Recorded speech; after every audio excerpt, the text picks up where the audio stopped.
Good morning, सुप्रभात, वंदे मातरम, जय श्री कृष्ण, जय सतनाम। साथियों, अभिसारी चिंतन और अपसारी चिंतन, अभी और अप, ठीक है। अभिसारी चिंतन और अपसारी चिंतन, यहाँ से आपका जो प्रश्न है 100% है। सभी चाहे अभी तक के जो सीजीटेट एग्जाम हुआ है साथियों, अधिकांश बार अभिसारी और अपसारी चिंतन से जुड़ा जो प्रश्न है आपके एग्जाम में पूछा गया है, और ये जो है आपका चिंतन वाले टॉपिक से जुड़ा हुआ है। आज की जो हमारी क्लासेस है, क्लास नंबर 21 है बाल विकास की, ठीक है। जो भी साथी हमारे चैनल पर नए हैं, चैनल को सब्सक्राइब कर लीजिए, क्योंकि हम सहायक शिक्षक की 100% तैयारी बिल्कुल निःशुल्क करवा रहे हैं हमारे चैनल के माध्यम से। तो जल्दी साथियों आप सभी जुड़ जाएं, ताकि आज की जो सेशन है हम शुरू कर सकें। चलिए हम आज की जो क्लास है वो शुरू करते हैं। आज हम देखने वाले हैं चिंतन क्या होता है। नाम से स्पष्ट है, चिंतन करना अर्थात सोचना, विचार करना, तर्क करना, है ना भाई।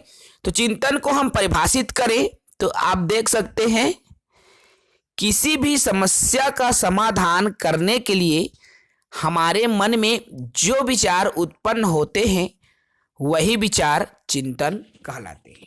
देखो, कोई समस्या यदि हमारे सामने है, मान लो, है ना भाई, अब इस समस्या को लेकर हमें सोचना होगा। जैसे मान लो आप मन ल का होते भाई 10,000 के जरूरत है, अब ओकर बारे में आप सोचा था कि मैं 10,000 कहाँ ले पाऊँ, अर्थात समाधान करे की कोशिश करा था, है ना भाई। मैं काकर कर 10,000 रुपया ला मांगिया तो मोला दीही, है ना। तरह तरह के आपके मन में विचार आत हो ही। जब भी एक केवल पैसा के बात नहीं, कुछ कार्य की भी अगर हम बात करबो, है ना, कोई भी काम रहे, ठीक है, तो हमारे मन में विचार आते कि वो काम कैसे हो ही, कहाँ से वो काम बर एक लाबो, है ना भाई।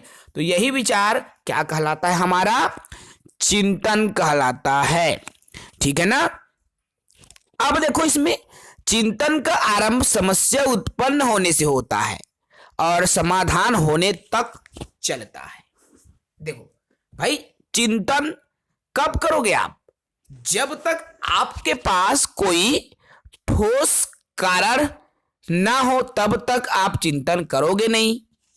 भाई आपको पेपर देना है, आप शिक्षक भर्ती की तैयारी कर रहे हो, आप चिंतन कर रहे हो मोला किसी तरीके से एक बदला लेना चाहिए, चाहे कर लिए मतलब कुछ भी करना पड़े, आप चिंतन कर रहे हो ना भाई उस चीज को।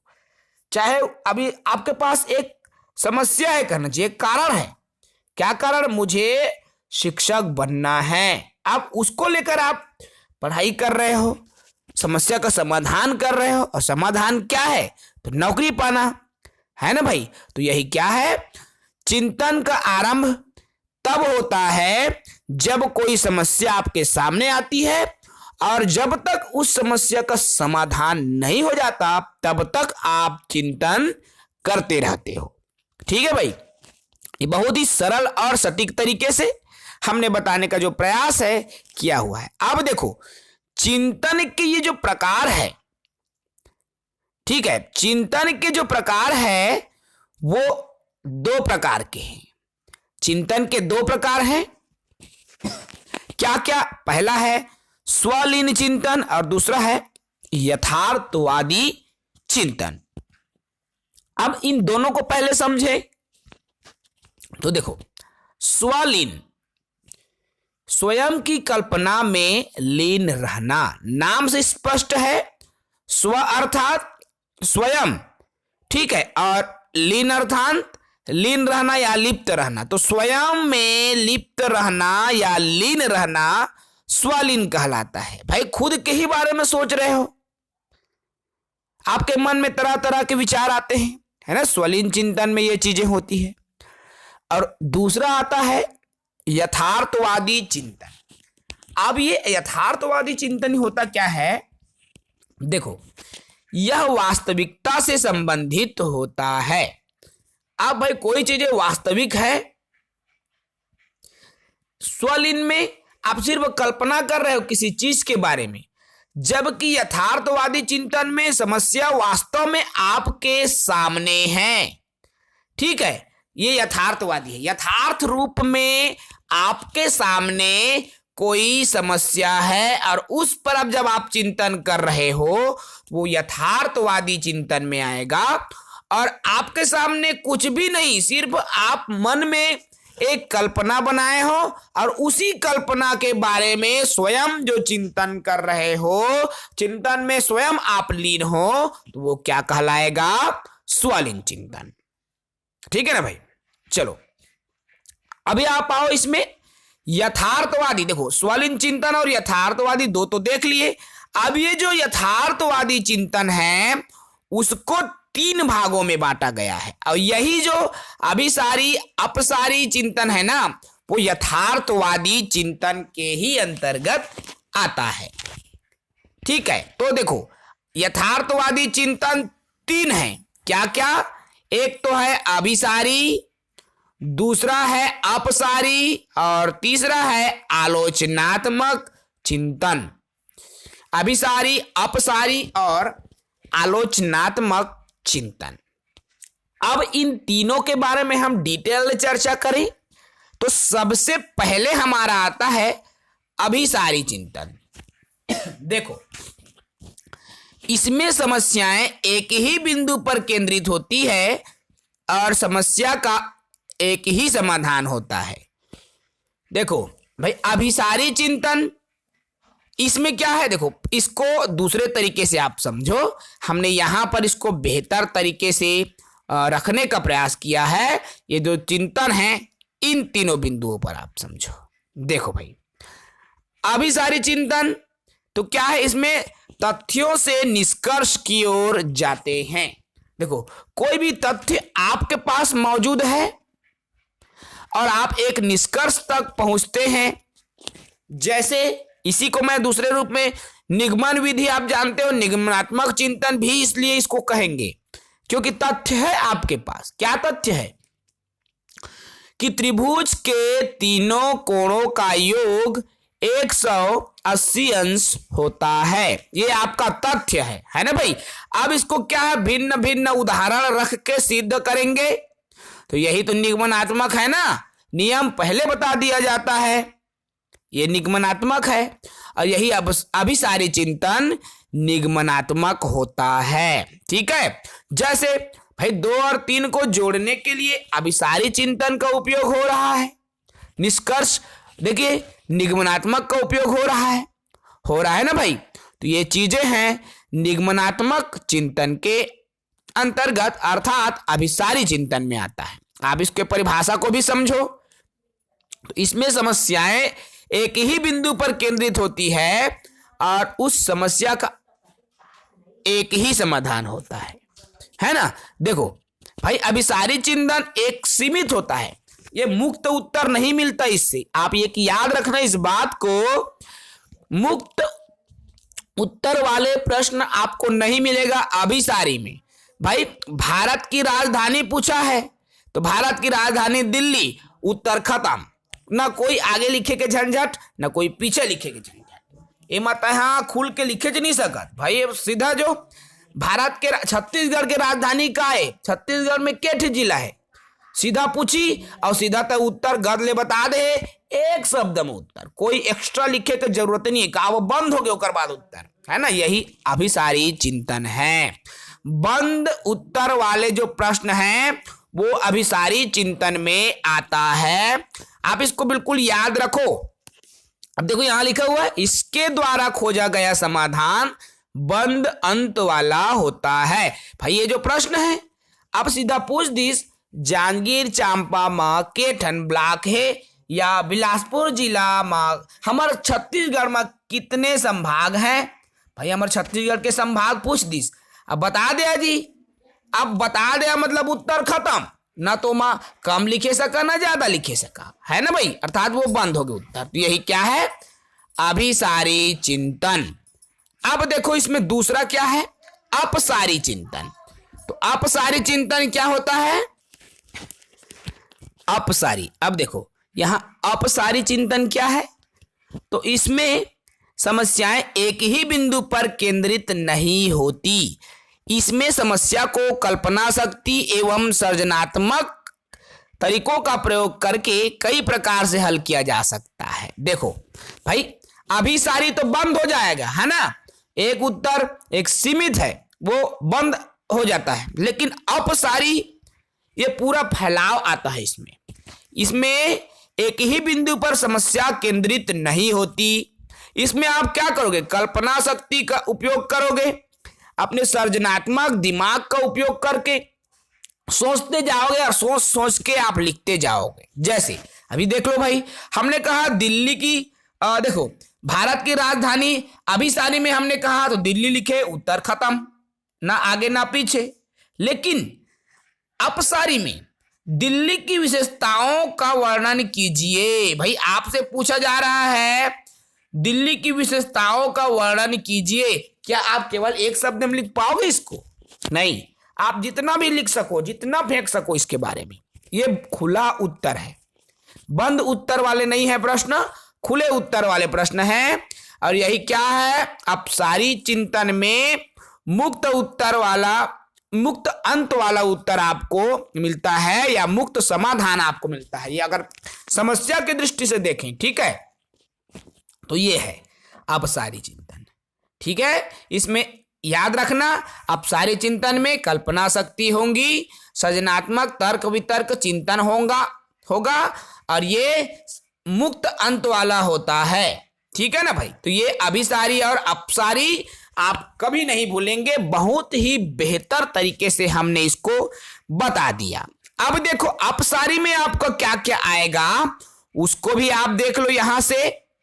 तो अपसारी में जैसे जब भी आपका अपसारी में आएगा उत्तर, ऑप्शन में क्या क्या दिया रहता है एग्जाम में, आप उसको भी देखो।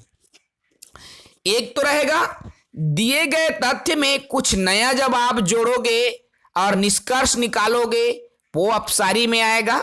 नए नए सृजन करोगे, है ना भाई, नए नए कोई भी चीज निर्मित करोगे, सृजनात्मक, है ना, अपने सोच का विकास कर, भाई चिंतन प्रक्रिया का उपयोग कर रहे हो ना आप, तब तो भाई कोई चीजें विकास, नया नया चीज बना रहे हो, सृजनात्मक या सृजनात्मक क्रिएटिव, अब नए नए चीज क्रिएट करना, निर्माण करना, तो ये सभी अपसारी चिंतन में आता है। ठीक है, जैसे बच्चों को स्कूल में वापस देखो भाई, अब बच्चे स्कूल नहीं आते पढ़ने, है ना, अब बच्चों को आपको पढ़ने के लिए स्कूल लाना है, आपके पास ढेरों ऑप्शन है।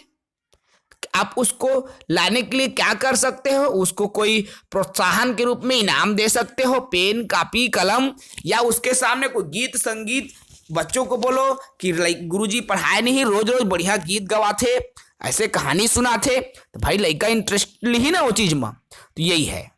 ठीक है, तो ये रहा अभिसारी और अपसारी। और इसमें तीसरा बिंदु है आलोचनात्मक। अब देख सकते हैं थर्ड जो पॉइंट है आपका आलोचनात्मक चिंतन।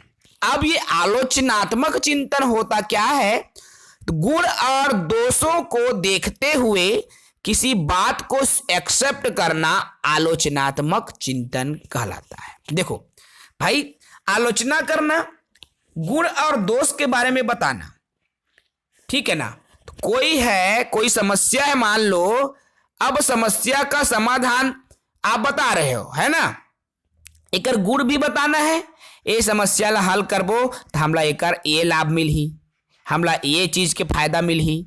अगर दोष भी बता रहे हो भाई, एमा ये भी तो हो सकत है, ये भी बुरा प्रभाव पड़ सकत है, तो गुण और दोष मतलब उनका आलोचनात्मक चिंतन कर रहे हो आप, तर्क वितर्क करके एक चिंतन कर रहे हो आलोचनात्मक। और जब गुण और दोष दोनों को जब उसमें रखा जाए तो वही आलोचनात्मक चिंतन है। इस चीज को आप याद रखना साथियों। ठीक है, गुण और दोष जब एक साथ आप उसको एनालिसिस करोगे, उसको आप तर्क करोगे, तो वही आलोचनात्मक शिक्षण के अंतर्गत आता है। तो ये बहुत ही इंपॉर्टेंट है। अभिसारी अपसारी से आपके क्वेश्चन बनते हैं एग्जाम में, आप उनको तो बिल्कुल याद रख लो भाई। अभी उसके बाद में आता है चिंतन के जो अन्य प्रकार हैं, अन्य सामान्य प्रकार हैं, उसको भी आप देख लो ताकि आपके एग्जाम में अगर आए तो आप छूटे मत।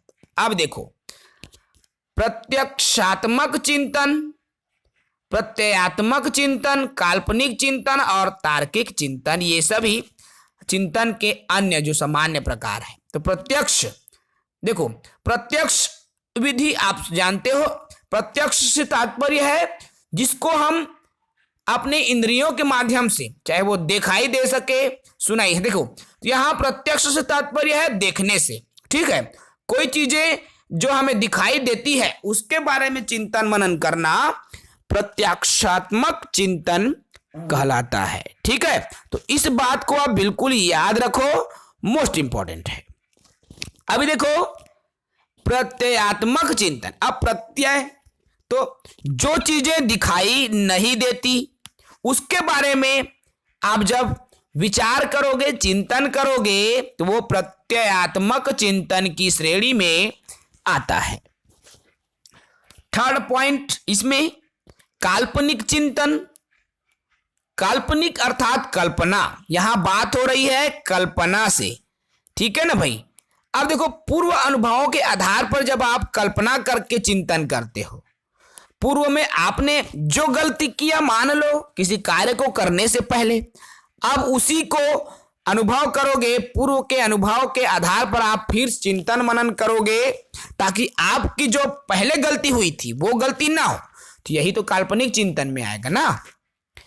अब देखो तार्किक चिंतन। पहले देखो ये काल्पनिक चिंतन है ना, हम यही करते हैं भाई। हम पहले मान लो हमने सीजी टेट की परीक्षा में फर्स्ट बार में फेल हो गया, तो हम चिंतन करते हैं कि पूर्व में हमने क्या गलती किया था जिसके वजह से हम टीटी में फेल हो गए। उसी को गलती को सुधारते हुए हम चिंतन करते हैं और उसी चिंतन के आधार पर हम समाधान का प्रयास करते हैं, है ना। अभी देखो चौथा है तार्किक चिंतन।